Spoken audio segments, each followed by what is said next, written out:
Welcome to this week's episode of Work the Left Side. It is a look back at wrestling in '97 with myself and James Carr as usual. Obviously, last time we had a Mania party, it got a little crazy.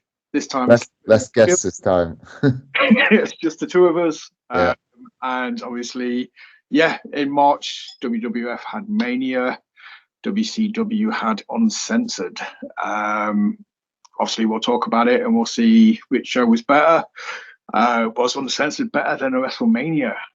That's the question. Yeah, we answer on that now. No. Not yet. I'm trying to hook people, so if they watch the start of the video, they'll be like, "Oh, was it better?" Okay, edit me saying no. Then we'll leave that till the end. Bullet point. What did you enjoy it? I'm not saying if it was better or worse than Mania, but did you enjoy it? I enjoy the WCW ones in a different way to the WWF ones because I've seen all the WWF ones and so I watch them like with nostalgia, whereas the WCW ones, like, there's a lot of crap on there, but especially like the main events I find like just really interesting because I know the history of wrestling in WCW, but I've never actually seen it. I've just seen like clips or I've read about it, or like you just hear stuff in shoot interviews, wrestlers talking about it. So it's really interesting to just sort of fit the jigsaw pieces together. Like this one I found, and I'm really annoyed that I couldn't. Yeah, the Nitros seem to have disappeared from me on my, or they've moved somewhere on my network. So I haven't seen them yet. But I love. Or I found it very interesting, the transition from Macho Man to being heel, and also DDP's suddenly been elevated to like the next level. And he always credits Macho Man for doing that, because I've seen lots of interviews with DDP, and it's like, this is why he credits him. Like you can see already, like this is a new DDP in just the space of a month. So that's really cool. It's crazy, yeah. But it leads up to, obviously they have two matches this year. But it's the first one that DDP, gives a shed load of credit to Macho Man for. Go into more detail at that point, but it's a very good match when it comes up, and the result I think was a genuine surprise to people at the time. So that's why it was kind of like, oh shit, okay, awesome. But yeah, the network's done me over as well for some reason. It's no longer available on my TV. It says it's no longer supported by Samsung on my TV, so I've had to watch it on my tablet. And everything's moved. It's really basic. It's like they've kind of why have they done that? That's just weird. So it's like just instead of having pay-per-views or in rings or shows in separate places, everything's just under WCW now. Right, maybe I just missed it in there. Can't search by year, you search by pay-per-view instead. It's like when I went to go watch Uncensored, I had to click it on Uncensored, and it's like a playlist now as opposed to by year. Oh no, I did find the Nitros, just 97's not there. Every other year's there. Like they've got about 16 episodes from 97, so there's loads missing. That was the problem, and all the ones leading up to this were missing. So I don't know if there's somewhere else I can watch them, like Daily Motion or other play. That's where things like that always used to be. But find highlight shows and stuff. But I mean, obviously they kind of do.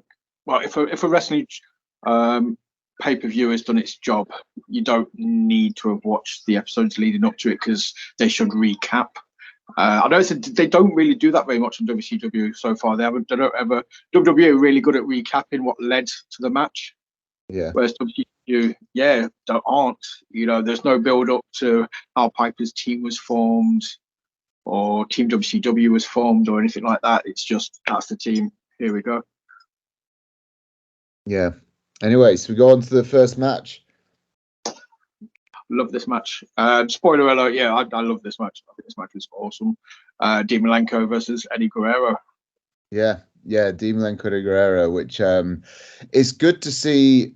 Like they're still meant to be sort of baby faces, aren't they? But Eddie's like transitioning into being a heel. Like he's very heelish in this match, and I think it's the first we've seen of that. And it's good. It's sort of the Eddie Guerrero that we sort of know and love. Like he's been great at wrestling up until this point, but now we're starting to get elements of that Eddie character. So I really like that. But Dean as well, though. Dean's gone a little. It's like they're both kind of going heel. Yeah, it's which is a bit odd. Yeah. I thought it, yeah, but I thought it was good. I mean, it's always going to be good with these two. And what was the stipulation? I watched this one ages ago. It was no rules, wasn't it? It was just no DQ. For the Yeah, United States title, wasn't it? yeah, yeah. So I thought they were. It was the commentators weren't as invested in the match as they could be. They kept on talking about the NWO attack, which took away from it a little bit for me. Um, and I felt the crowd were not quite as up into it as they could have been. I felt maybe it was in the wrong place on the card. Like a sort of no DQ match straight away off the bat was maybe didn't work for the crowd. I don't know. It's weird because every match had a stipulation, didn't it? That's the thing about Uncensored. It's kind of like, you know, an early version of Extreme Rules. Yeah, I suppose so. Yeah. But WCW fans, we'll get to this at another match as well. Some of them are just freaking idiots. I mean, they've just got really good wrestling, but unless it's the main event players, it doesn't hold their interest for some reason. Which it's just mental because we've seen Eddie and Dean before at a previous show, and it was mediocre-ish. It was good, but it was like Nitro good. It wasn't pay-per-view good. This was pay-per-view good. Yeah, it was. I still feel it could have been, considering the two wrestlers that were in it. I felt it could have been better still. That's maybe not the consensus, whatever. Do people sort of view this as a classic? Do they? I would say it's a classic. Saying that.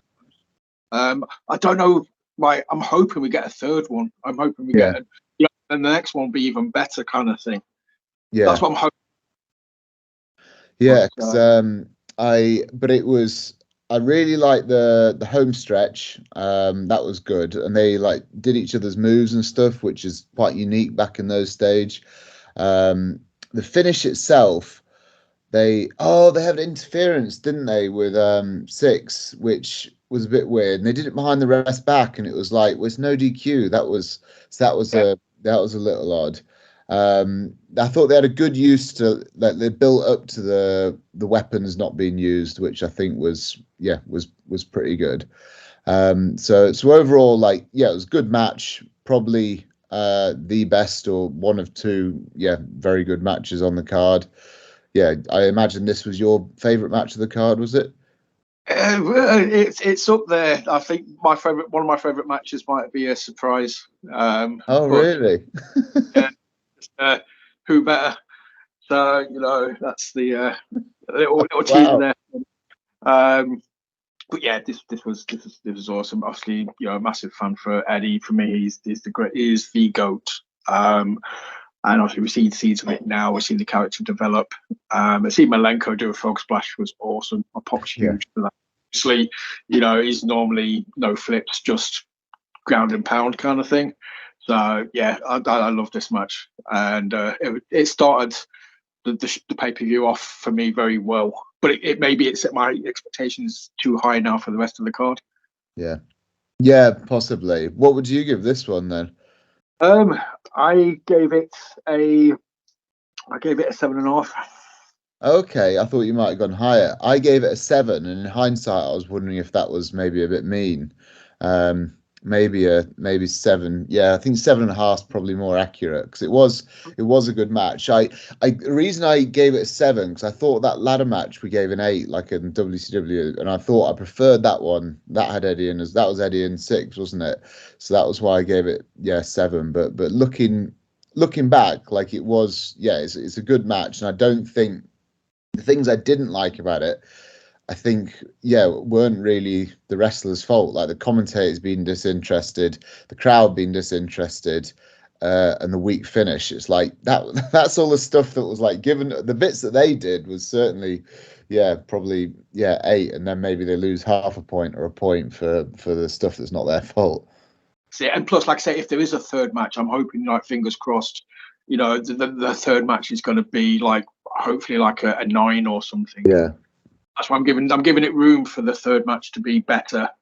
I don't want to rate this one too highly. Then the third match has to be a 10. They'd be I can't give it. It's not. Austin and Brett was a 10. Yeah. 7.5 for me on this one. But that's hitting the ground running. As far as pay-per-view goes, that's what I mean. That's set the bar very high for everybody else to follow. Yeah, yeah, definitely. No. And then we go on to Four Horsemen and Roddy Piper interview, which is all over the place. I felt Roddy Piper and the Horsemen is a bit of a promo clash. Like maybe if Ric Flair had been there, it would have been all right. But I feel all the Horsemen are quite subdued, aren't they? And like Roddy Piper was trying to like hype him up, and they're almost like, "Hey, this isn't how we roll." Like Benoit especially, it felt like he hated Roddy and he didn't want to be in that promo, which he probably didn't. He was probably like, yeah, felt really uncomfortable because it's a very different sort of style to what he's used to. So I thought that was, and I think it's a bit like you've seen the build up to this. I know he did the stuff with with John Tent Earthquake and like the randoms. I've seen those clips before. So how did he end up going from being with those randoms to actually being with the Horsemen? Don't know. The last Nitro I watched was like the 20-minute spiel of Piper just fighting 7 people one after the other to try and pick a team, and none of them were the Horsemen. I mean, I'm pretty certain there was a young Luther Reigns in there. Right. Marching Drac was in there, kind of thing, and then John Earthquake. But I've no idea how they got from that to the Horsemen being there, kind of thing. Which is what I mean. It would have been nice if WCW just spent a few minutes just doing like a video package just to explain the build up to the match. Yeah, and also I kind of like didn't even in the match at the end, Roddy Piper with the Horsemen didn't really fit either. Like considering it's meant to be all about Roddy Piper, this whole thing, that was it wasn't really evident in this match at all.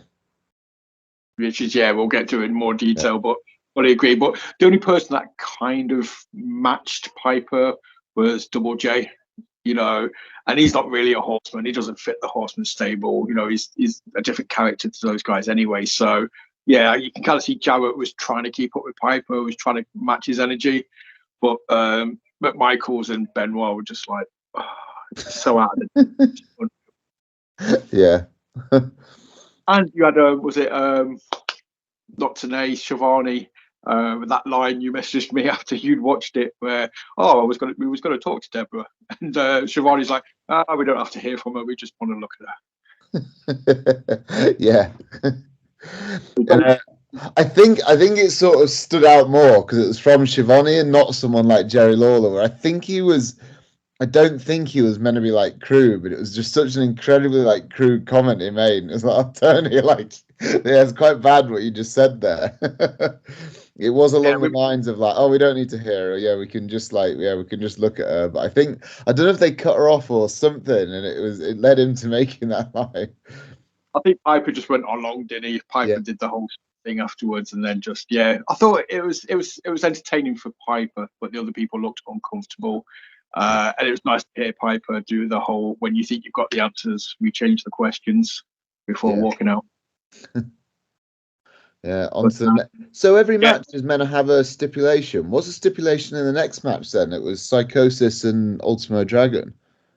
Oh, that one might not have had one actually. This might be the only one that didn't have one then, because every other match did have some sort of thing about it. I don't think this one did have one, did it? It was just they kind of just bigged it up to it was important to see who challenges for the cruiserweight title down the line, kind of thing, like in the rankings. Yeah, that was sort of that was the whole spiel. It's a cruiserweight match, or it's a lucha libre match. That was it, really. I suppose. Yeah, they built it as a weight, and that was stipulation enough. It's a cruiserweight match. Yeah, and it was meant to be quite historic because these two wrestled for rival promotions in Mexico.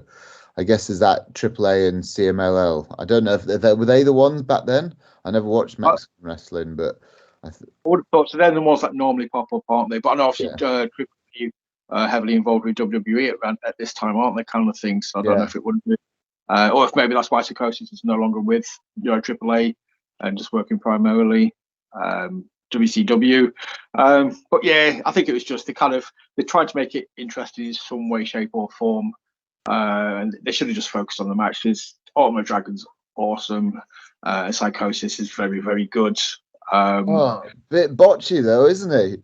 Like, I know it's Mexican wrestling, but man, I felt for Ultimo Dragon. Like Psychosis was like that leg drop he did he does like a springboard leg drop and like almost just snaps his own leg like on the outside. And I was like, what is he doing? Yeah. But there was one that he did beforehand when he did it in, and you saw the heel of his foot just crack Ultimo right in the middle. Yeah. So he's breaking himself and Ultimo Dragon. Like, yeah, looks pretty crazy. Yeah, it's very much like Sabu. You know, when he's good, he's good. When he's not, he's freaking dangerous, man. Yeah. And because they botched the finish as well. Like I think he's meant to do some sort of Rana, but he turns it into like a tornado DDT. I don't think that was meant to be the finish because Mike Tenay covers it up saying, "Oh, he's done a tornado DDT," and like, but they didn't show it on the replay. And I was like, yeah, they botched that. And the commentators are just taking the piss, like Dusty Rhodes and Bobby Heenan. They're just laughing at everything. I was like, oh, like. Amazing martial arts kick by Sonny Ono, though. I put that in the notes. Yeah, I was surprised at that. He does two things that I thought were that surprised me. He does those kicks. I was like, oh, I didn't know he could do that. He's like a manager, and he does the first selfie ever, like possibly. He comes on the entrance. He comes out with the camera and does a selfie of both of them, which obviously wasn't a thing then because didn't even have phones. But I thought that was funny. That was cool. Yeah, it's like the obviously setting the benchmark for Prince of Pretty, years later, I think. But yeah, again, Ultimo is amazing. Juvie, if he can go through a match without watching, is very, very good. Psychosis. Not this time. Ultimo, very smooth. Match ruined, unfortunately. Not ruined, but very much tainted by Juvie. Yeah, it was just I put Psychosis as a danger to his opponent and himself. That was my notes. I gave it 4.5. Like it was good to watch, but just really botchy. Psychosis. You're saying Juvie, but sorry, it's Psychosis. Yeah, I agreed. It was under a 5. It's 4.5. Yeah, okay. I thought you might have gone higher on that one as well, but yeah, I guess not. I'm trying to be a bit more, like I say, not as mean, but a bit more realistic. Well, we'll call it realistic scoring. But yeah, it was definitely just because of Psychosis's questionable behavior and safetiness. And next up, we've got a thing that I really enjoyed seeing Macho Man and Liz back together. I guess they're not together in real life at this point, are they? But they've still got such good chemistry on screen. I was just like really happy to see them back together. But it made me quite sad to think in real life they weren't together. I guess they'd been for a divorce and stuff. It wasn't good in real life. Apparently, there's still a lot of, depending on dirt sheets or stories, Macho is still very protective, very jealous kind of thing. And it was just, it wasn't cool. Yeah, I guess like he's still... They were meant to still like be friends, weren't? I don't know what point they were in the relationship here because I think it was like the end of WWF. Maybe they started having problems. Then that period in between WF and WCW is when they went through a divorce and like he fell out with Hogan because of it. So I think they're split up here, but still obviously very close. But it's nice to see them together on screen a little bit. So as a fan, it's awesome. I mean, yeah, it's Savage and Elizabeth, I mean, they're like the first couple of wrestling. The only time you see, just if you don't get a little bit of goosebumps, are you really a wrestling fan? Yeah, definitely elevated DDP this segment. I guess he's coming out and he's almost like saying Macho Man is not really acknowledging me. I kept thinking of Roman Reigns, he's like, acknowledge me. Then I thought like, yeah, why is he getting so annoyed that like his wife's in Playboy? Like he knows that his wife's in Playboy. Like it's like, and they're just sort of taking the piss out of it. But it's I guess it's the 90s. Like why is he upset about it? Because it's like he's got a hot wife who's in Playboy. Should be showing that off and be like, yeah, that's my wife.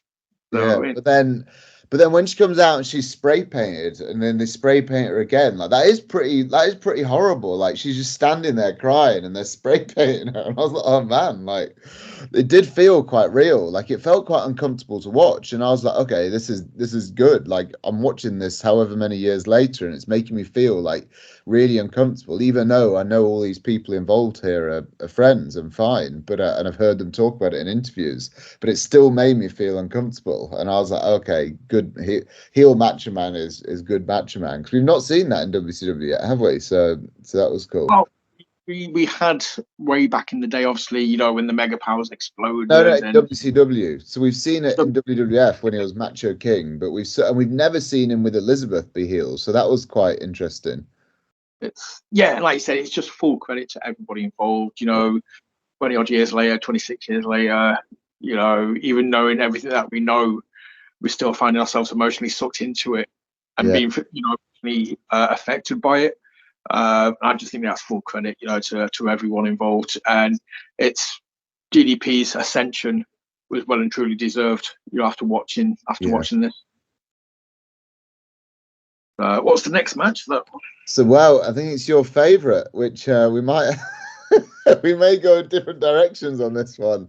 The martial arts matchup. What the hell is a martial arts matchup? Can you tell me, please?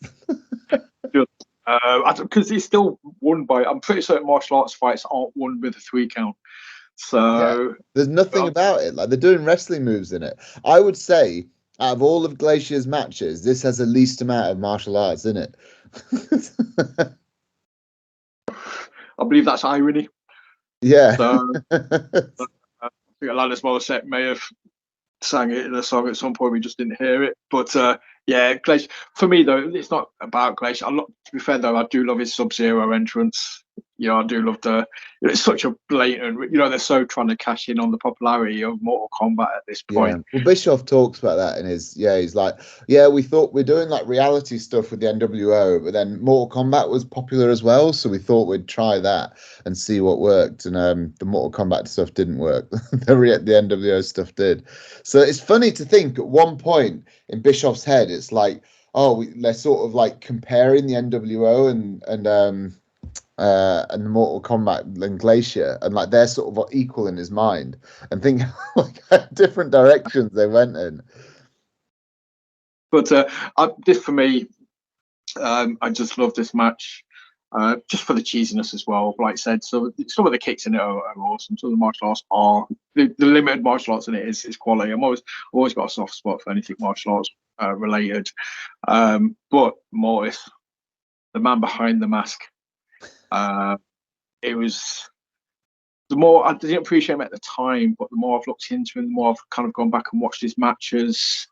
To me, Canyon was very much an underappreciated star at any given point in his career. I forgot it was Canyon, and then during this match when he's doing like innovative moves, I'm like, oh, he's actually doing some like innovative moves, and then I'm like, it's Chris Canyon. Yeah, like he's known for doing that stuff.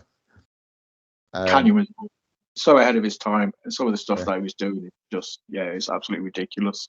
But yeah, I love Canyon. I think Canyon is awesome. He's one of my underappreciated wrestlers that if somebody gets me talking about, I can go on for ages and just be like, oh, check this out.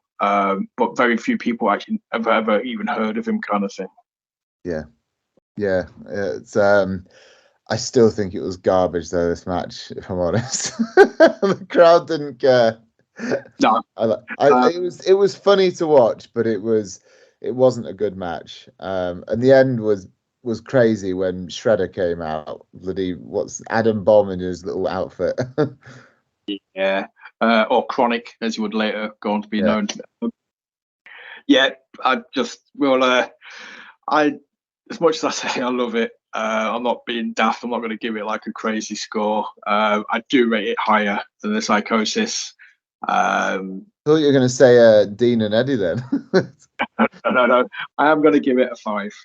I gave it a 3. That's probably the biggest difference we've had. I thought we'd go bigger on that one. As much as I hyped it up, I do also don't want to come across as a deluded idiot. I like it. It's purely, it's a guilty pleasure for myself, and I know it is. So, I know it's a 5 for me. Yeah. Okay, I gave it a 3.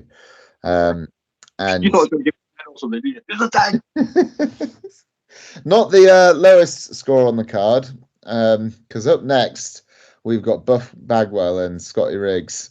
And I remember when we talked about their previous match, I was actually quite positive about it. I take all that back. Like now, I was. It actually made me angry that I had to sit through this. First thing, You was defending both previous yeah, shows. I know. I think it's because I'd watched all like the 96 Nitros, and like I'd seen the split of the American males, and I was like, oh, they need this blow off match, and like it's good, and like Buff Bagwell's heel. But now we're like a few months down the line, and I was like, why are we seeing this match again? Like, I don't want to see this. Like yeah, it's like 2 months afterwards, and they just and I was instantly bored. Like the moment Buff Bagwell came out, and I was I already feared he might be against Scotty Riggs. I don't know why, because I didn't know the card, but I feared something bad was going to happen. And out came Scotty Riggs to his old American males music. It hasn't changed at all. And I just find Buff Bagwell a bit boring as well, if I'm honest. I know some people seem to rate him like during this era, but I haven't seen why yet, if I'm honest. And I didn't really enjoy this match at all. It's just a shame though, because I remember I was sat there watching it thinking, I love the stipulation. You know, if a strap match is done right, you don't see them very often. But I've seen prior to this match, Yeah, really enjoyed. Like the most memorable one is the Eddie Guerrero JBL. Eddie's just gushing kind of thing, but this one just didn't. I love the concept of having to drag your opponent around as you touch your 4 turnbuckles. If it's done right, it could be a story masterclass. But the finish actually looked quite brutal. Like he just hung him and then he just tapped he kind of jobbed him out. But like I quite like the finish. That was probably the best thing about the match because it was different to what you see in most strap matches. But as a whole, I just thought, I was like, I'm just so bored of this. Like I feel they're very they're like cookie cutter WCW wrestlers. There's a few of them, and these two really are really the best examples of that sort of they're sort of like average wrestlers. Like they're good, they're athletic, and they've got good quite good moves, but there's just nothing special about them. Very sort of like quite wrestlery, so they can wrestle, but it's kind of boring to watch them. Does that make sense? I feel that happened in WCW a lot. Build a wrestler that you start off with when you're playing a like game. were they both like power plant guys? I feel like a lot of the power plant guys are like that. I'm actually an ex power plant trainee, so I don't think I did wrestle like that, but I I'm not sure if that's a good or bad thing, but I trained there after WCW closed, so it was WWA 4 it was called when I went there, but it still had the WCW ring. So these rings that we're watching, I've wrestled in them. Yeah. Nice. But I think Bagwell's been around since like 91, 92, and so I don't know when the power plant opened. I don't know when, the sort of. But then I suppose DDP's power plant, and like he's cool, so he's good. But even like initially, he's a bit generic in the way, and he sort of just gets then he just changes things up a little bit. Yeah, I think that was just his persona. Unfortunately, it was nothing to do with WCW or the power plant. I think DDP's just that kind of guy. So he was able to invest himself into the character, and he just connected with the fans. I think it all started with the diamond cutter, didn't it? Everybody loved that move, and it built from there. Whereas these two guys have nothing appealing about them like that. I mean, Buff's finishing move at the time was quite high flying, quite eye popping, but it still looks. Blockbuster. It's like I quite liked it when I was younger. The Blockbuster. Now I see it, and I'm just a bit like it sort of hurts them more than it does his opponent. He takes such a big bump from it. Well, you mentioned the finish as well. I like that bit, but as I was saying before, the awesomeness about the strap match is dragging your opponent around the ring. But they even took the lazy option in the finish where Scotty's just crashed out in the middle of the ring, and Buff can just I guess I like that because it was different. I've never seen that in a strap match, but yeah, but I can see your point. Like it's maybe it should have the reason it should be that sort of dragging around and keeping that that suspense there. Well, he does just job him out, doesn't he? Just like I'll be very surprised. I'll be interested to see what Scotty does after this, not knowing. Obviously, I know the main players in WCW and what kind of goes on here and there. I can't remember anything to do with Scotty Riggs, so I have no idea where his career goes. He's a lower card babyface jobber, isn't he? That's going to be his role now, I reckon. Yeah, which is kind of what he is already. Yeah. Yeah, true. And I think obviously Buff. He won't be getting on pay-per-views now, I don't think. Yeah, well, this might be the last time we see Scotty Riggs on a pay-per-view then. In which case, you will not be missed. Yeah, Buff, I think they kind of realised with Buff down the line, because obviously he teams up with him and Scott Steiner become like a duo down the line kind of thing, where he kind of becomes Steiner's sidekick. And I think they realised Buff works better when he's playing off of somebody. Yeah. You know, just as a main focal point, Buff ain't the stuff. No, I've not been impressed so far. I gave it 2 out of 10 this one of my lowest scores yet, I think. I thought I was going to give it 2.5, and I thought I was being overly critical, but yeah, no, that's fine. I'll knock it down to 2. That's the going rate. Yeah, I almost think 2 is generous because like it did make me. I was just like, why am I having to watch this? Like, is this what I'm choosing to do in my free time?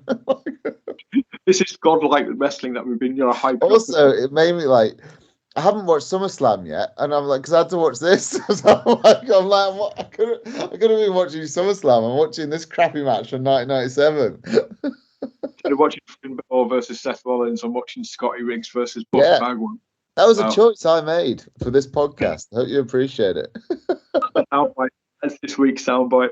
I chose to watch Scotty Riggs versus Buff Bagwell instead of Seth Rollins and Finn Balor. Yeah. But yeah, 2.5. It could very easily have been the first negative score, but we're not going to go there. We won't be that mean. Yeah, I don't think it like when we get on to that's 98, I think, but like the likes of like Warrior and Hogan, their WCW match, that's when you start getting negatives, isn't it? I forgot about that match. Yeah, Jesus wept. Well, we'll see if we can continue into semi-god like wrestling in 98 and then 99, or if we just go straight to 2000 and just do the death of WCW, which is worth a watch.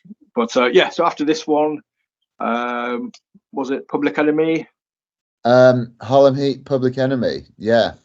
My note was chaos, but not as good as the Chicago Street Fight.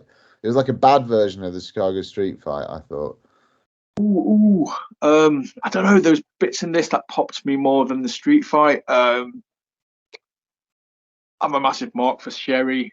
I love Sherry. I've loved Sherry ever since I was a kid. I was kind of drawn to the character and Harlem Heat as well. Yeah, I'm a mark for all of them. Yeah, all those 3. Obviously, we've discussed Public Enemy before. We've both got. I just don't like Public Enemy. If they'd had even if they'd had this match against the Nasty Boys, I think I would have preferred it. But I just don't like Public Enemy. See this, I liked what made this match for me was the commentating. There's one bit in it where Booker gets hit with a trash can and Dusty just loses it. Dusty's the commentary is good actually. Because Booker just sells it by just planking backwards. He gets a headshot and he just goes stiff and just falls back. Yeah. And Dusty breaks. He's howling. I think that breaks Bobby. And it's just, and there's a spot as well where Public Enemy, I can't remember which one's which, but basically one of them somersaults over the top rope into his tag team partner, into Stevie Ray through the table. And it just looks like a very effective move. Oh yeah, they do. That's like one of their special moves. They do that quite a lot. Public Enemy, but he knocks his hair off as well. Like he's like, what was he wearing? Like a wig? Like a weird Has he got like dreads in his beanie or something? I was like, what's going on? Because the commentators are laughing like, he's knocked his hair off. I'm like, what the hell has happened? That's it. The commentators just sold it. They just made it. I just thought it was awesome. I feel I may have been harsh in my score because the commentary was good. Yeah, as much as it sucks, love Harlem Heat, love Sherry, love the commentary, and that outweighs my distaste for Public Enemy. I think there's some good bits in it, and I enjoyed it. Whether I enjoyed it more than the street fight, I don't know. I think I did. I think just hearing the commentators. Oh wow! Yeah, I think Street Fighter 7. I must be. Yeah, I'm just saying that, and then I realised I gave the Street Fighter quite a high score because it was a really good palate cleanser. Okay, I didn't. We were high on the WrestleMania party. Maybe that was garbage too. I gave this one a 4 because I didn't like it. I've been quite mean with my scores this time. I gave it a 6. So that's wow, another difference. Yeah, I feel I could maybe go up half a point. Yeah, I feel I've been a bit. Yeah, because I've actually I realised I've scored Psychosis and Ultimate Dragon higher than that. But then I did quite enjoy that as well, despite all the botches. Maybe I'd say they're both 4.5. 4.5. Okay, good. We'll give him a half a point for the commentary and his hair falling off. The hair thing's worth half a point at least. I'll say another half for hearing Dusty laugh, because if that doesn't warm your soul, I'm just like, oh, that's awesome. But it makes me laugh when he stops laughing, because like his lisp seems a little bit stronger after he's been laughing, because he's a bit more like struggling to commentate, and it's just like, oh bless Dusty's. Yeah, just hearing Dusty on commentary just makes me smile. Yeah. It does make me smile as well, but not enough to give it a 6. Sherry choking Rocco, or the other one with the extension wire, gets half a point for me as well, so that ups it up to the thing. There's little half points here and there that I've added up to the 6. Yeah, okay. On to a rematch, and actually I'll say in a minute, but we got Rey Mysterio and Prince Aguilera. What's his name? Prince Ikea. Yeah, Ikea, who's meant to be like their version of The Rock, who's got better in this match. Is a lot better than the last event. This got a real low score. We gave that like 3, didn't we? I thought this match was a lot better. Still wasn't great. I feel it's wasting Rey Mysterio. It's crazy the finish that Prince Ikea wins again. They do, and Rey Mysterio asks for 5 more minutes and then loses.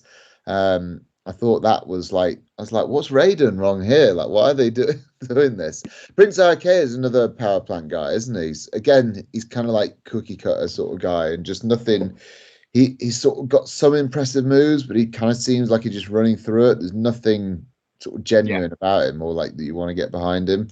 And he just seems a step behind Mysterio the whole time, which I guess is probably quite difficult because he's so quick. But then Mysterio can wrestle with everyone, and I think Prince and also I keep thinking watching these, I'm like, this should have been Mysterio and Regal, which would have been like a real clash in styles, but it would have been awesome.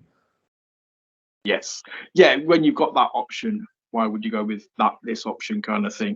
I've put money on Regal, Mysterio having consistently, potentially show stealing matches if you chance.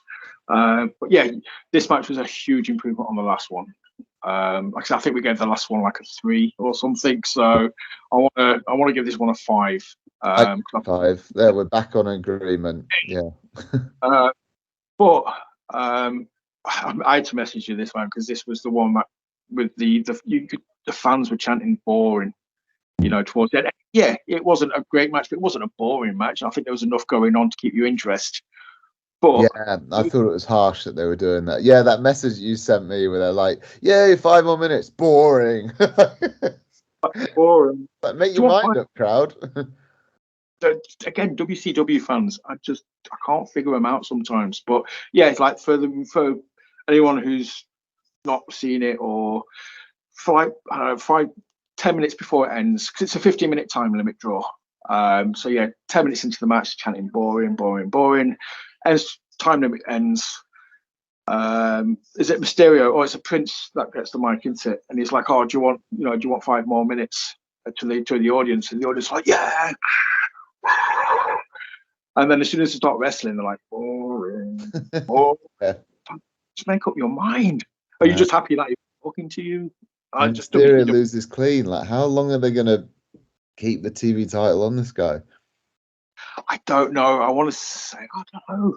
It's been over a month now. It's been like a month and a half. Oh, the first pay he's had it since January, hasn't he? Because I'm sure he was champ in the first WCW show we watched. No, he won it in between the first. I'm sure he won it in between January and February. He won it almost like within the same week that The Rock won the Intercontinental title, because that's when they always have those comparisons, and that was early February or like second week of February. Yeah. I think I was expecting to lose it at the next pay-per-view. Yeah, well, hopefully before. Yeah, we'd have to see it. I want to see him with the belt. You know, I hope it doesn't happen on TV. I hope it happens on the pay-per-view. Yeah, so especially now I haven't got the nitros. So yeah, it's a 5. It's a vast improvement on the last match, but yeah, you know, it's not a Ray match that I will be recommending anyone watch. No, definite wastage of Rey Mysterio at the moment. It is main event time, I believe. Yeah. And I don't know what people think of this. I really enjoyed it. Because I know WCW gets slated for the match quality of their main events in this era. Like, people always say the undercard wrestling was way better than WWF, but the main events were way worse wrestling than WWF.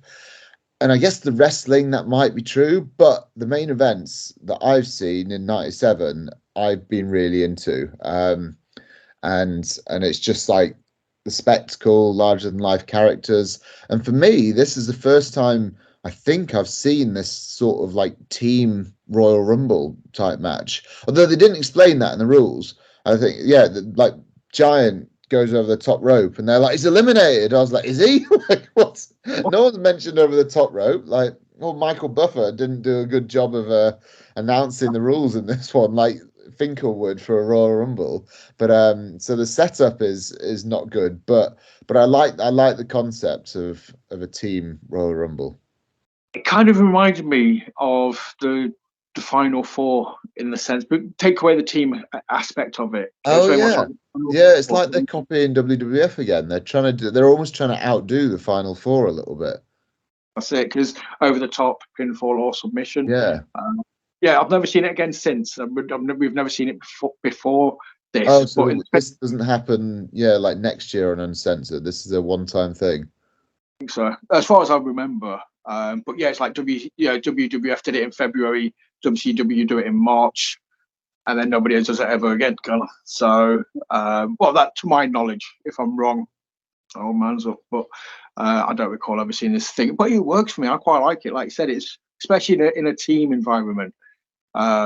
It just kind of keeps people on the toes. It makes, especially like when you've got somebody on the outside pulling the rope down.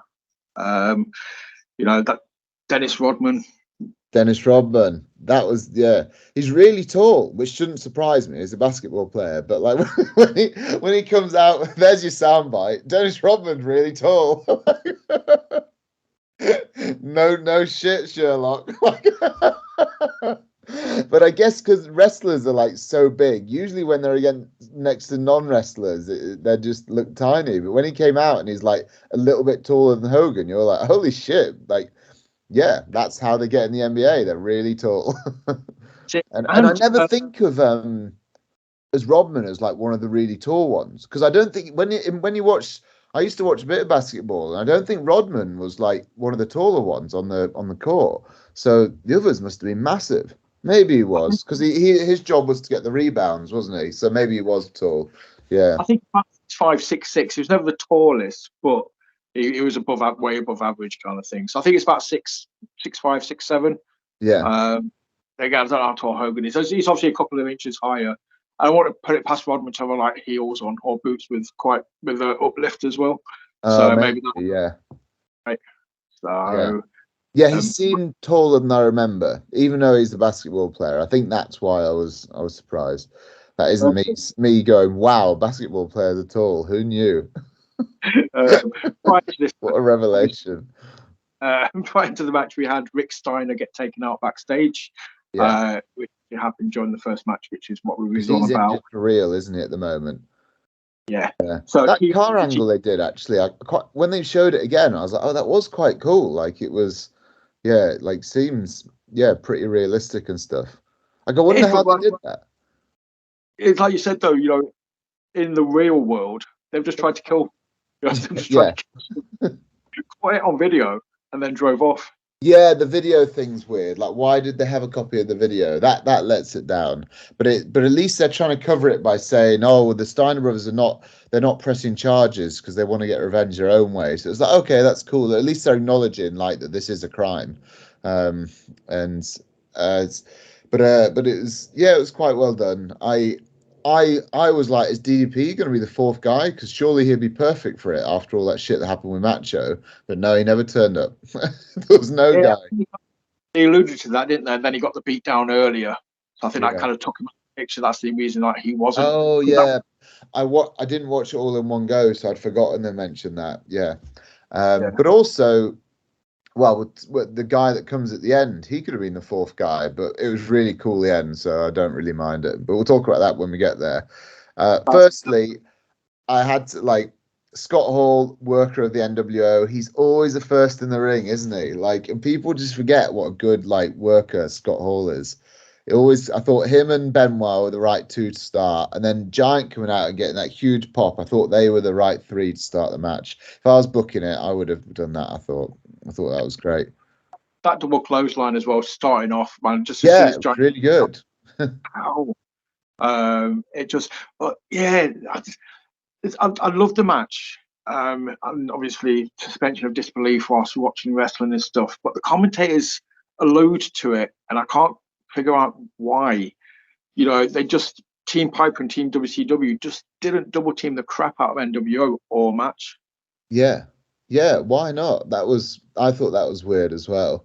And it was weird that Piper was even with the NWO. Like he almost should have been. I guess there was two horsemen that weren't there, but if I don't know if is Arn Hansen and Amric there injured at the moment, so maybe I guess that it wasn't possible for them. But if they were, they should have been on the Horsemen, and Roddy Piper should have been with WCW. I know that he's meant to be aligned to No Man, but he's definitely not aligned to the Four Horsemen. That didn't fit at all. But yeah, obviously. So first up, I've had to turn my tablet off, but I did have the orders. But yeah, I've so got it's the orders. Yeah. three. So then next out, Jeff Jarrett comes. I thought it was really cool seeing Scott Hall and Jeff Jarrett wrestle again. Just 'cause it reminds me of like '95, like Razor Ramon and Jeff Jarrett for the Intercontinental title. So that was just weird seeing it in WCW. And then who else have you got? Jarrett and Mongo go out very quickly for the Horsemen. They almost do nothing. They sort of come out one after each other. So the next three out is it's Macho Man for NWO, Jarrett for Horseman, and it's not Scott. Lex Luger for WCW. I thought Steiner came. Okay, so Luger. No, Steiner is the last out. And initially, because I thought when I watched it, I'm surprised he didn't save Luger till third. But when Steiner comes out and he suplexes everyone, that was one of the best bits of the match. I thought that was really cool, and I was like, "Wow, this is, this isn't it." I thought this would be an interesting topic to talk about. When does Scott Steiner become like bad at wrestling? Like, did he get injured? Like, because it's like he gets really jacked up and he dyes his hair blonde and he suddenly just doesn't do that shit anymore. He just does like Steiner recliner and botches. But it's such a leap from where he was. It's like two different wrestlers. And I feel people don't talk about that. And like, did he? Yeah. Is it just the fact he got so roided he couldn't move around? But it must be like say because he's big where he is now. He's the perfect size where he is now. You know what I mean? He's huge. You see him in the promo before the match kind of thing when he stood there. His chest is huge. His arms are huge. He's not a genetic freak just yet. But he can still move. He's still suplexing. He's still Frankensteinering. He's still being really innovative. Yeah. And I think it's like late '97, early '98. Yeah, I don't know whether the peroxide does something, whether he has a bad reaction to the peroxide. Because I went on tour with Scott's to name drop, Scott Steiner and a few others like years ago when I started out wrestling, and Scott Steiner like seemed like quite fragile just the way he walked around, and so I remember him being like that, and I always sort of thought to myself like, is that why he sort of got a bit bad at wrestling? Like, is he just? But then I guess maybe he walked like that because he was so big as well. But he just seemed to like limp around, and he was massive, but he had like the way he walked around, it was like a frail man. It was and that was, what year was that? That must have been like 2006. So still like he wrestled for many years after that. He wrestled smart after that, but if you go back to when he turns up in WWE and has those matches with Triple H at the Rumble 2001 Rumble, I think it is. Those matches, I've watched those matches recently. They're awful, right? Yeah, they're awful. Yeah, which is crazy because Scott Steiner is so good here. It's just such. I don't think there's a bigger like difference in wrestling ability. I can't think of one for any wrestler than Scott Steiner. Like how it's like two different wrestlers to me. Peroxide Scott Steiner and like original Scott Steiner are like two different wrestlers to me. I can't think. Is there another wrestler that falls into that category that's so different when they like change? There's lots of wrestlers that like change their character and suddenly they're great. Like we're seeing the Sultan and he's going to become Rikishi, and that's really cool. But his wrestling ability doesn't really change that much. Other than he does a stink face. But yeah, this must be the biggest difference in like wrestling ability. It's I the guess like biggest someone like Yokozuna maybe when he just got too fat he couldn't really do anything or too big. Yeah, but still, it was still Yokozuna. He still had an element of like you knew it was Yokozuna, and even Vader's a bit out of shape at the moment, but he's still Vader. Whereas Scott's not. Yeah, but no, I think Steiner's got to be the biggest decline in match quality. We'll say Steiner decliner. Yeah. That's the one. Wow, that's decliner. If I ever make a t-shirt, I'll do a t-shirt. I'll put a t-shirt with it's upside down. But yeah, no, you're probably right. Scott Steiner in '97 is awesome. I mean, the Steiner brothers are one of my favorite ever tag teams, purely for if you ever watch some of the stuff they've done in New Japan, it's freaking mental. Yeah, I love the Steiners. Like I was exposed to them in WWF, and I loved them then. Rick Steiner's like been cancelled now, hasn't he? Wasn't he?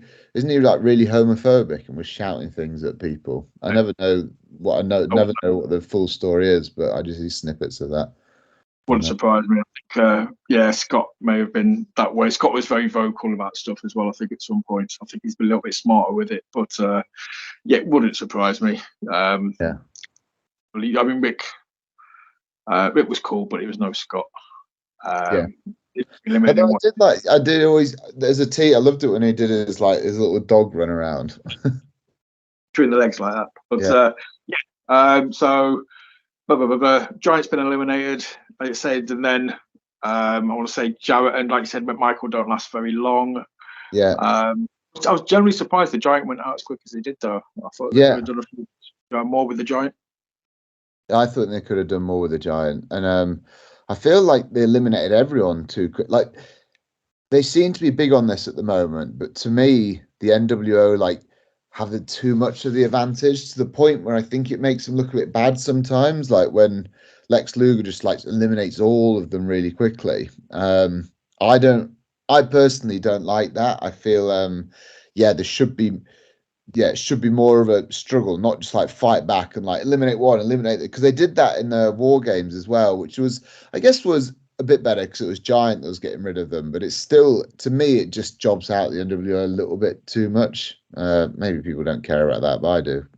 Yeah, no, I fully agree. I mean, stuff like that should be like the best example of that kind of a scenario is, again, I don't know exactly the years, but I want to say Survivor Series 2006, 2007, where Shawn Michaels is left alone in Survivor Series match and Steve Austin's job's on the line as GM. It's like a 4-on-1 situation, but Michaels gets the momentum and he eliminates one. 5 minutes later, eliminates another one kind of thing. But it's a build. see somebody get eliminated, like 3 people eliminated in 60 seconds, you're just kind of like, that was such a waste. To me, it jobs out the wrestlers and it like devalues the whole match concept when that happens. Like they've been sort of building up to this whole time. It makes the torture rack look like a badass move, but that's true. Yeah, he's up there torch. Oh, and also, I'm not keen on the spray can as a weapon. I decided that. Right, how does getting sprayed in the eyes stop you from lifting your shoulders? Yeah. Oh, did he get sprayed? I thought he just got hit with it. Okay, DDP got hit with it, and he just gets sprayed. Yeah. But how does that stop you from? You're like, yeah, like, I might not be able to see, but I can feel somebody here. I'm lifting my shoulder. Yeah. Yeah, even worse. In fact, you'd have your shoulders up to cover your eyes, wouldn't you? Yeah. It made as much as I like the match, I like the story, the majority of the people involved. Again, that finish is just bollocks. Yeah.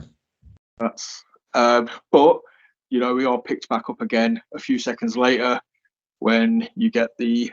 Before we talk about that, though, there's something that happens that was ridiculous. Dennis Rodman slapping Lex Luger on the floor. He just completely like misses him like so badly. Like obviously like because he's not a wrestler, so he's like, oh, I'm gonna work it so I don't actually slap them. But it's just like he's missing by so much, and it's like, and then Hogan luckily comes in and like starts slapping him around for real, and I was like, God, at least Hogan's done that. But it's God, when Hogan is stepping in to make the wrestling scene more realistic, like that is not a good sign, really. Like especially this era Hogan. I said you would think that Luger would just say, just slap me as hard as you want. It's perfectly fine. Yeah. Just to make it look real, to save, to protect the business. I'm just very surprised that Rodman messed that up as much as he did, because I'm sure he would have been given permission just to give him a slap. Yeah, I wondered that. I was like, who sort of gave him direction on this? Or maybe like he didn't get direction. Maybe, Hogan just said like, oh, just slap him about, and he's like, oh shit, how do I do that? No one told him, which is probably what happened. Like, I bet no one really gave him direction. No, I think because it might be one of those things where obviously they should have known better. He's not a wrestler, but maybe they just presume everybody knows how to do a slap. Because he does the difficult parts, right? Like he's in the right place for the pulling the rope down. Like he's in the right position, and that could have ruined everything if he was in the wrong position for that. So, and again, he's so tall; it's just so easy for him to do it. We'll quickly mention that Piper's involvement in this match seemed bare minimum compared, for the build-up it got, and he's gone. I'm like, oh shit! All right, Piper's. Yeah, he gets eliminated really like lackluster as well. Then he just sort of stays in the match, and I'm sort of getting a bit bored of Piper at this point. We sort of seen him in the main event a bit too much. I think should be letting the young guys shine. There we go. That's the thing. But talking of at this point, a young guy, descending from the skies. Is it a bird? Is that? It's a raven, or it's a crow. It's Sting. I mean, obviously the crowd just pop huge for this, because there's a few seconds as well where it's like, what's he going to do? And then it just tore. I believe is it Hall or Savage first? It's Hall he smashes first, isn't it? I think probably it's usually Scott Hall that does stuff first for NWO. Yeah. And then he's just laying out everyone kind of thing, and he hits the reverse DDT on Hogan to finish it off. Yeah, and you see that's fine because he's got a baseball bat and he's doing a run in like that's the way they do that is fine, but the way Lex just took everyone out at the end of the match, that wasn't fine. But it's good, and it leaves everything open ended because Lex is like now in like the main event picture for the belt, but also Sting is, and I know in fact I put a note. I know I'm going to be annoyed later in the year when they fuck up Sting's title match, because I know he doesn't win it, and that's going to annoy me because I feel like he should win. Even now when they're at the beginning of the build up, I'm like, he's so over. This is so cool, and they're gonna fuck it up. November as well, isn't it, when they do it? So we've discussed it constantly. October is Halloween Havoc. Starrcade, I'm certain, is November. So they've got 8 months to build. Oh wow, yeah. So 8 months of this brilliance, and they're going to ruin it. Yeah, I know that happens. So look forward to that. But no, I thought, God, he comes down quick on the old string, doesn't he?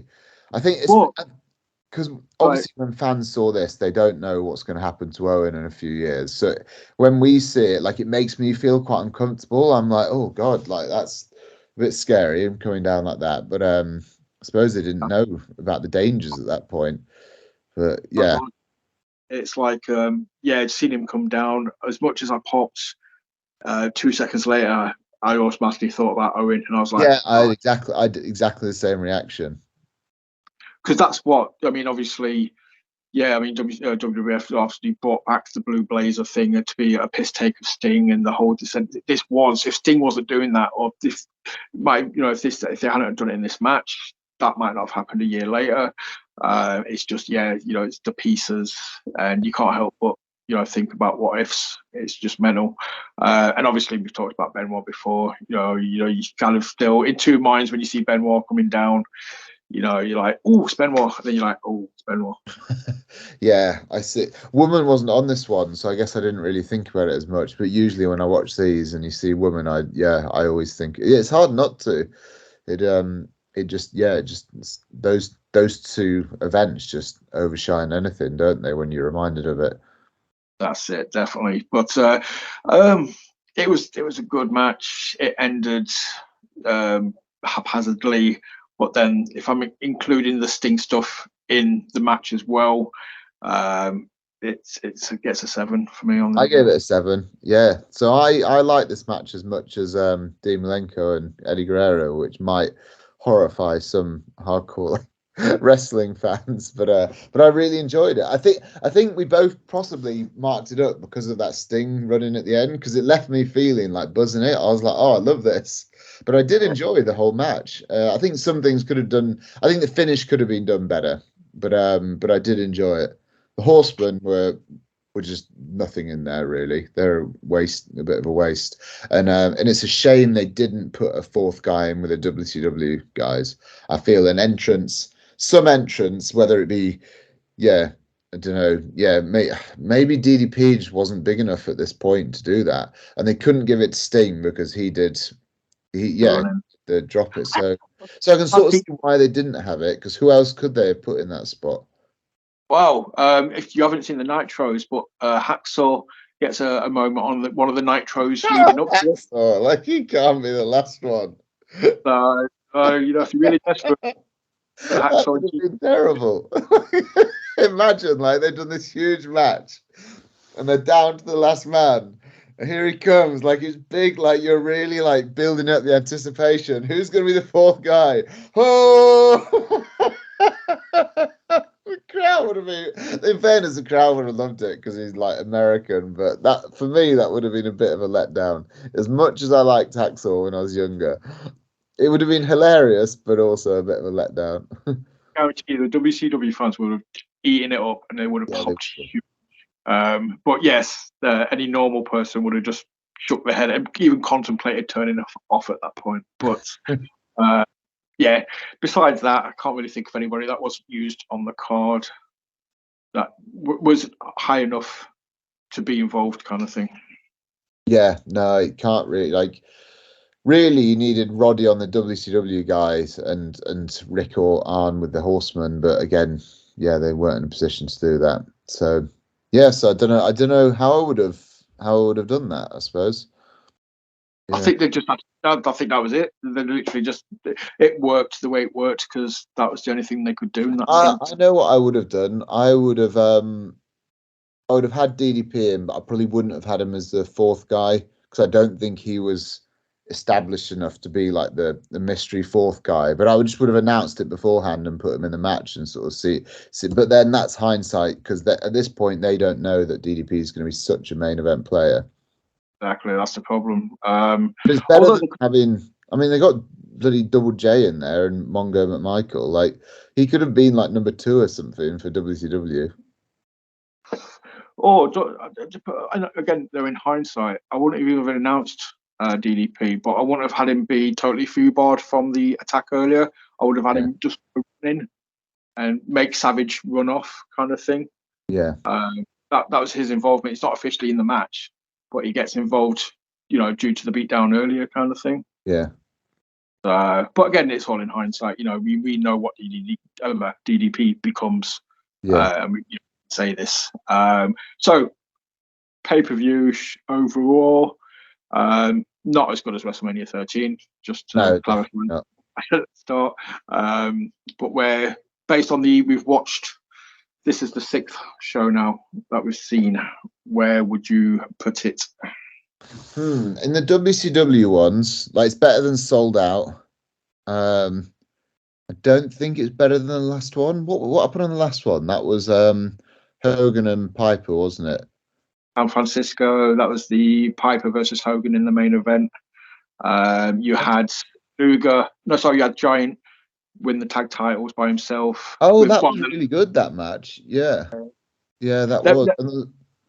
It was a questionable show except for the last 3 matches, if I remember correctly. I think the last 3 what was the other really good match? Was that? Oh, it was Benoit and Kevin Sullivan. And Kevin Sullivan. Yeah, that was good. So I think I might have preferred that one because the last 3 matches were good, whereas this had only really 2 good matches. So probably the second best pay-per-view, I think. Yeah, I would agree with that. Sold Out at the bottom, then this, then crap, I can't remember what it was. But yeah, whatever, the Super Bowl. Super Bowl was last time. So yeah. And in terms of overall rankings, I don't think WCW, any of the pay-per-views, is better than the WWF ones yet. I'd say Final Four, WrestleMania, and Royal Rumble are better than all of them. Yeah, no, I agree. Obviously, again though, Final Four, was Final Four better than Super Bowl, or are we just remembering that the main event? Final match itself, like, we gave it a 10, didn't we? Or a 9.5? No, we gave it 9.5, but because Austin Brett was a 10 out of 10. Yeah. That's the only 10 out of 10 we've had. We gave the main event a 9 out of 10. Yeah. So it was good. And I'm trying to think. Actually, no, I'd put the Rumble. I would put my order as Mania, Rumble, Final Four, Super Brawl, Uncensored, Sold Out. And actually, it's strange I put this second to last because I did quite enjoy it. I almost think maybe I should put this ahead of Super Brawl. I don't know. But I do those WWF ones. But I've enjoyed all of them. So it's except for maybe Sold Out. But I did enjoy it. But that was bad. Yeah, you enjoy it so it's a good lesson as to what not to do. Yeah. You watch that match and be like, okay, I'm going to do the exact opposite to what they've done. But yeah, I think obviously that's crazy though, because obviously WCW are so far ahead in the ratings at the moment. This is deemed as being, the kind of the peak of their dominance. If Final Four hadn't had the main event, then that would have been probably lower than one of the WCW ones. And in fairness, if the Rumble hadn't had such good Rumble, that would have been lower than one of the WCW ones. So actually, it is true. The main events for the WWF ones are really helping. With the exception of Undertaker and Sid. But if we count Austin and Brett as that main event, then yeah, they're killing it. Yeah, fully agree. I don't know whether I'd put Super Bowl ahead of the Rumble. Maybe it might be on par with. That might be the benchmark between the two. But really, what would you say, Rumble or Final Four then? It's hard to judge them because they're very different shows. But I just think the Rumble itself is just such a spectacle and good match. That's why I put it higher. Yeah. I don't know. And it's the Austin Rumble with the watch. Yeah. So that's. But there's a lot of AAA stuff in it as well that I just didn't give a monkeys about. But then the undercard for Final Four is not very good either. So really, but then it's hard to compare the Rumble with the Final Four match because they're such different matches, even though they're both Rumbles. But I think ultimately the Rumble probably is better. Yeah. Although we probably scored the Final Four higher than the Rumble. So yeah, that's interesting. Well, when we've done this, we're going to have to kind of I'll have to go back and kind of watch the last 5 minutes of every episode to see what we rate everything, and then I don't know, I'll make a pie chart and a graph, and I'll get Dave Gormany and do slideshows and stuff. Just to give the end of year results. It's hard, isn't it, to even put the Rumble in the rankings because it's just got that Rumble match, so, and it's so iconic with Austin and Breton. That's it. Well, Vader, Mankind, Taker, all involved very heavily in the Rumble. So, but yeah. So overall, so far WWF has been superior to WCW where it counts. And I don't even know what April's shows are at this point. So we will obviously. Isn't it Canadian Stampede? No, it's not. It's it's. I know it's a Weird in Your House, like in between. It's Austin and Brett again, but it's not quite as good. But Austin's now babyface and Austin Brett is heel. I remember that's on this show. I think it's got Taker theme. I think it's a Taker themed In Your House. I think it's Taker and Farouk. I think that's the title match. Right. Because at Canadian Stampede is against Vader, isn't he? Taker's, yeah. So, So he's against Farouk on this next one, I think. Time Stampede, because Pillman's got to have come back and you've got to have formed the Hart Dynasty and all this kind of sort of stuff. So we've got April and May before King of the Ring. So May is Canadian Stampede, and this one is it's I guess it's Farouk and SummerSlam, isn't it? Yeah, sorry. So yeah, it'll be before SummerSlam and stuff. So it's a couple of months off yet. Yeah. But yeah, still, to be fair, it's a slow start to the year. As much as we've enjoyed everything, things are going to get so much better, which is good. You've got to appreciate the build. We'll appreciate these less finer moments before we get to the really good stuff. Yeah. Good stuff. Yeah, I did enjoy it. I'm annoyed that I can't watch the Nitros anymore. So if anyone watching this knows where I can watch them, let me know. Right. They're not on my network anymore. Right. Sidebar, give it a shout out. Obviously, we have a True Grit show at Left Bank this month. Yeah, 2.5 weeks. Which is very much looking forward to it. I was a bit worried about it because a big clash on the weekend with the big Wembley show, but it's going well actually. I'm quite pleased how tickets are doing now, and I'm really excited. Some of the matches that we've got on there. We've got our first import, Kid Bandit, coming over, but then our Scottish imports as well. Like that's I keep reminding myself we got them on. Molly Spartan is on with Ivy as well. And we got the first Pure Grit match as well with Emerson Jane and Aurora Tevez. And I think those two matches should be will be awesome. Oh, very much. Emerson, seen recently highlights of a match he had with Ridgeway. Yeah, those two have wrestled quite. Yeah, Ridgeway really rates her actually, which when I sort of saw her, she's done a lot of stuff for Wrestle Carnival, hasn't she? And I think she's a pure champ there. And then I heard Aurora Tevez has got quite a big background and all that stuff. So I was like, oh, those two together in a pure grit match would be great. So and obviously got a Cash Money Sash against the Queen of the Ring. Yeah, two big characters. Priscilla's so popular on those shows. It's crazy, but really looking forward to that one. Sash has actually really sort of worked his butt off to get a spot on True Grit shows. I don't want to ruin his character too much because he's a dick, but he is also really worked his ass off to be there, sort of in the spots that I put him in, and just generally backstage as well. He's been perhaps complete opposite to his character. In kayfabe terms, I'm sure he's just thrown a load of money at you to get a match. There we go. In kayfabe terms, that's exactly what's happened. He's funding True Grit. But no, he's I would say he's a credit to any promoter that wants on his shows. He's been really helpful. I love Sam. Obviously, he's the only person I've done an episode with where he was in character for a whole hour. Yeah. Totally. Cut that bit out then, me talking like that. No, it's fine. This is where you get the real info. Stuff behind the characters. But yeah, and obviously the more matches. We've got Sean Only Open Challenge as well. Yeah, no one has beaten him yet. Who's going to take? Yeah, actually, people were talking about that a lot yesterday. Which, I pay for grabs.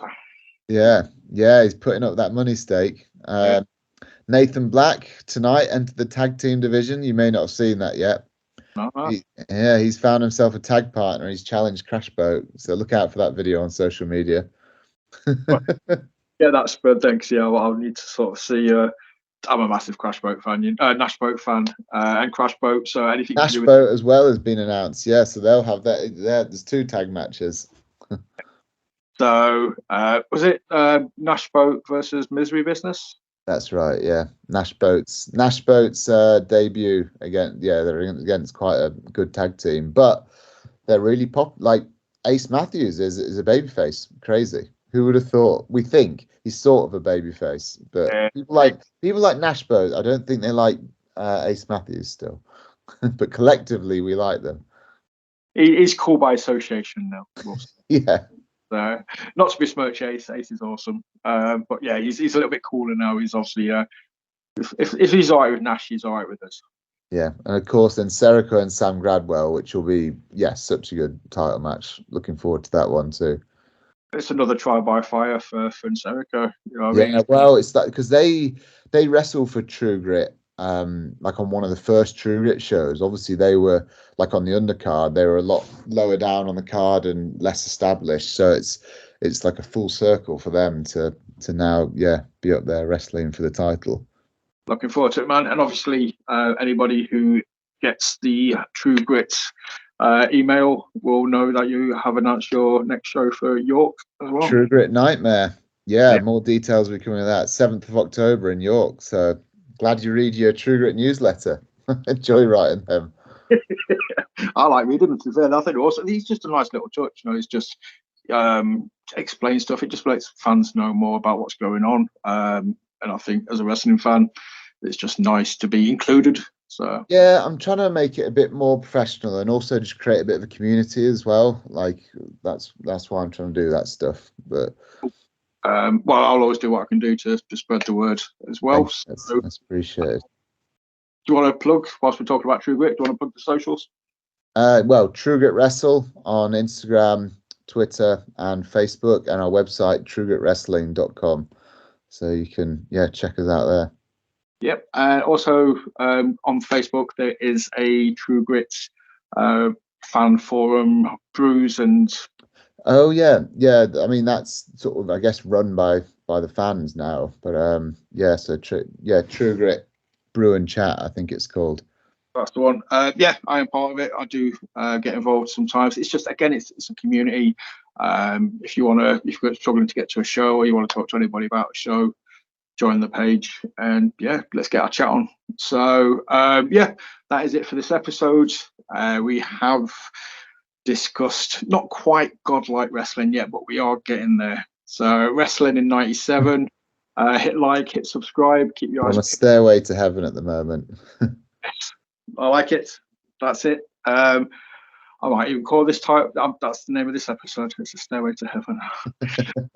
Hit like, hit subscribe, keep your eyes peeled. Obviously for more '97 wrestling next month, and I've announced 5 or 6 new guests yesterday and today coming up over the next couple of months. You keep your eyes peeled for those. I am just trying to confirm a date with B.A. Rose as well. I'm not announced. That'd be a good one to have on. Yeah. Talking to him on Facebook at the minute, so he's just trying to get that weighed up. Obviously, Joe Wade, as I announced yesterday or this morning, it's a lot of pursuit, guys. If anybody's noticed, I can see you met them. So, thank you for watching, and we will see you very, very soon.